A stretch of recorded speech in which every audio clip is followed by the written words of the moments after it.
Well, let's welcome into the Frank Beckman Show a man that we have gotten to know over the years. He is now a state senator from the Upper Peninsula, from the town of Vulcan, which is in Norway Township. It's on the way to Iron Mountain. It's in that general vicinity, okay? So think Iron Mountain a little bit east, and you've got Vulcan.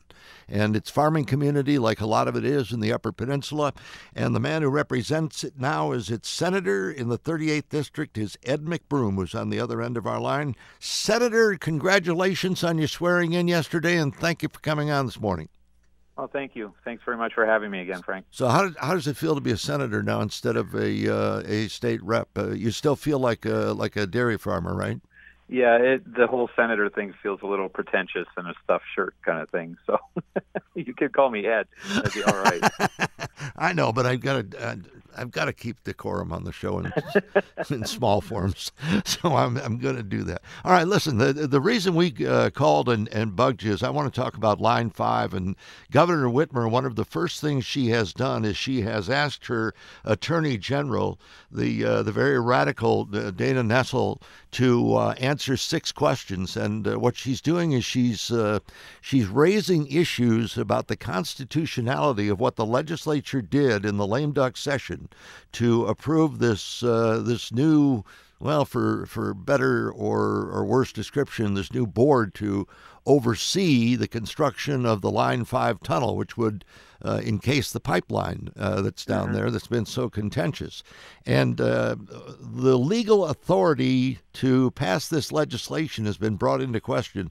And I'm wondering how much of a panic that has set off in the UP, because you rely so much on what comes through that pipeline. Yeah, I don't know that there's necessarily a lot of panic flowing yet for folks.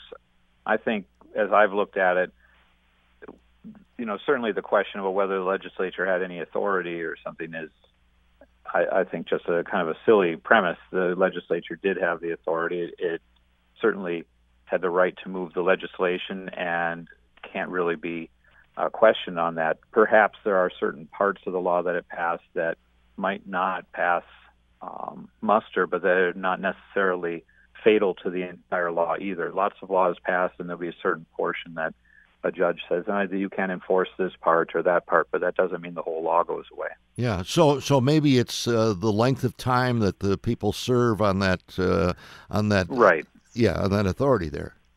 That may be something that gets modified.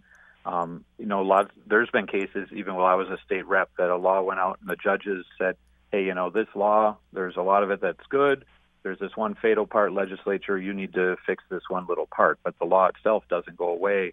And some laws otherwise are found totally can't be enforced altogether. But I don't think that's the case here. And certainly the lawyers I've talked to say that that's not likely to happen. Governor Whitmer and Attorney General Nessel have been quite vocal in their opposition to having Line 5 go under the straits at all in any form. Yeah. And the other part of this that sort of gets lost in the conversation about it is what that means to the energy supply in the Upper Peninsula to more than 300,000 Michiganders who live up there. Let's talk about that. So you're talking, this line has the Rapid River propane plant attached to it that generates over 32 million gallons of propane and supplies around half the homes in the UP with their needs for propane. Michigan altogether is the highest residential user of propane in the country. And Line 5, the propane that's in that line, people should recognize, it's not like they just pump a bunch of propane through.